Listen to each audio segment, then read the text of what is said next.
जब आप गूगल पर सर्च करेंगे कि दुनिया का सबसे बड़ा हैकर कौन है, तो आपको टॉप 10 में एक नाम दिखेगा, जो नाम होगा केविन मिटनिक का। केविन को हैकिंग की दुनिया में सबसे शातिर हैकर माना जाता है। उसका जन्म 6 अगस्त 1963 में अमेरिका के कैलिफोर्निया में हुआ था। उसने बचपन से ही हैकिंग का शौक था। 12 साल की उम्र से ही बसों में फ्री सफर करने लगा था। कई मीडिया रिपोर्ट्स ने दावा किया है कि उसने 12 साल की उम्र से ही सोशल इंजीनियरिंग के जरिए लॉस एंजलिस की बसों में फ्री सफर करना शुरू कर दिया था। 80 के दशक में केविन ने दुनिया के कई बड़ी कंपनियों के सीक्रेट्स हैक कर लिए थे और 90 के दशक तक तो उसे अमेरिका के मोस्ट वांटेड साइबर क्रिमिनल के लिस्ट में शामिल कर दिया गया था। आज सरकारें उसे करोड़ों रुपए देती हैं।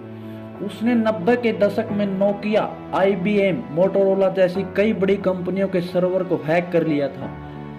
ये था केविन का पहला पक्ष, जिसने लोग जानकर उसे घृणा करने लगते हैं। लेकिन उनका दूसरा पक्ष ये है कि आज के समय में केविन को कई देशों की सरकारें हर महीने साइबर हैकिंग से बचने के लिए करोड़ों रुपए देती है।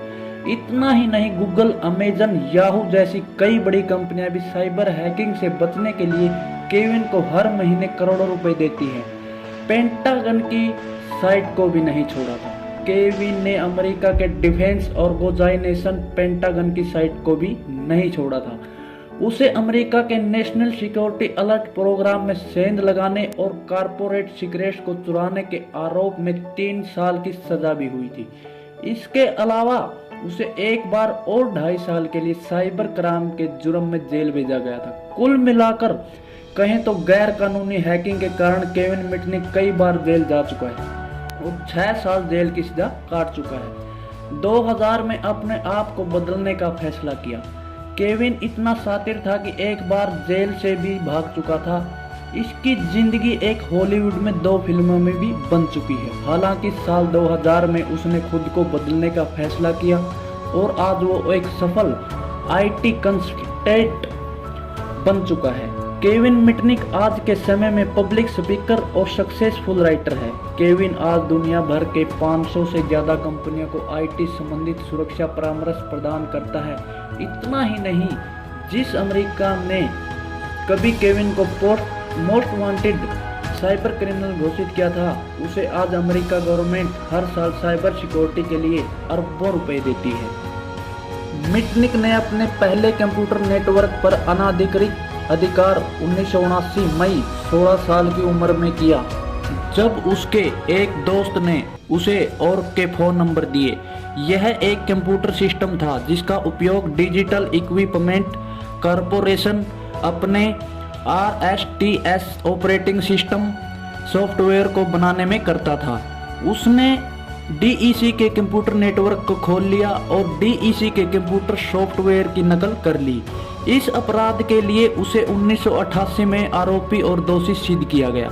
इस अपराध के लिए उसे 12 महीनों की जेल सजा मिली और अगले 3 सालों तक उसकी जेल के बाहर निगरानी की गई।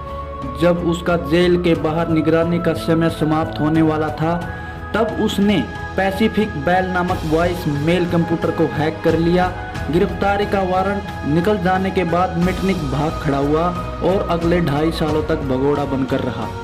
US डिपार्टमेंट ऑफ जस्टिस के अनुसार जब मिटनिक भगोड़ा था, तब उसने कई कंप्यूटर नेटवर्क पर अनाधिकृत अधिकार कर लिया। उसने अपने ठिकाने छुपाने के लिए क्लोन सेल फोन का इस्तेमाल किया और अन्य चोरियों के साथ साथ देश के कुछ सबसे बड़े सेल फोन और कंप्यूटर कंपनियों के महंगे ट्रेडमार्क युक्त सॉफ्टवेयर को नकल करके चुरा लिया। मिटनिक ने कंप्यूटर के पासवर्ड चुराए, कंप्यूटर के नेटवर्क बदल दिए और लोगों के पासवर्ड चुराकर उनके निजी मेल भी पढ़े। मिटनिक को फरवरी 1995 में उत्तरी कैरोलिना में गिरफ्तार किया गया। उसके पास कई सारे कैलोन सेल फोन, 100 से ज्यादा कैलोन फोन के पासवर्ड और कई सारे झूठे पहचान पत्र मिले। 2.5 साल तक कंप्यूटर हैकिंग करने के संज्ञेय जुर्म में FBI ने 15 फरवरी 1995 को मिटनिक को उसके रालेह नॉर्थ कैरोलिना के अपार्टमेंट में काफी पीछा करने के बाद गिरफ्तार किया। मिटनिक की तलाश को काफ़ी प्रचारित किया गया था। 1999 में मिटनिक ने 4 टेलीग्राम संबंधित धोखे, 2 कंप्यूटर संबंधित धोखे और 1 टेलीग्राम कम्युनिकेशन को अवैधानिक तरीके से तोड़ने के मामले को स्वीकार किया। ऐसा उसने लॉस एंजल्स में United state district court for the central district of California में दलील समझौते के दौरान किया। उसने 40 महीने के लिए जेल की सजा सुनाई गई और अगले 22 महीने की सजा 1989 में कंप्यूटर धोखाधड़ी के बाद निगरानी वाले काल के नियमों का उल्लंघन करने के लिए सुनाई गई। उसने निगरानी के काल में पैकबेल वॉइसमेल और अन्य सिस्टम को हैक करने की और 2 अन्य जाने माने कंप्यूटर हैकरों के साथ साझेदारी करके नियमों का उल्लंघन करने की बात स्वीकारी। इस केस में हैकर और साथी प्रतिवादी का नाम लुइस डेपाइनी था। मिटनिक ने 5 साल जेल में काटे, 4.5 साल मुकदमे के दौरान और 8 महीने का एकांतवास, क्योंकि मिटनिक के अनुसार कानून प्रवर्तन अधिकारियों को एक जज के यह विश्वास दिला दिया था कि उसमें पे फोन में सीटी बजा कर आधुनिक युद्ध प्रारंभ करने की अक्षमता है।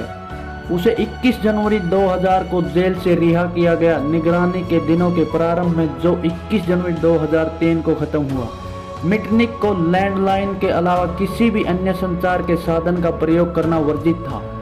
मिटनिक ने इस निर्णय के खिलाफ अदालत में मुकदमा लड़ा, जिसमें अंत में मिटनिक की जीत हुई और उसने इंटरनेट का प्रयोग करने की अनुमति मिल गई। दलील समझौते के तहत मिटनिक को अगले 7 सालों के लिए अपनी आपराधिक गतिविधियों पर आधारित किताबों या फिल्मों से लाभ मिलना निषिद्ध कर दिया गया। मिटनिक अब मिटनिक सुरक्षा परामर्श LLC एक कंप्यूटर सुरक्षा परामर्श केंद्र चलाता है।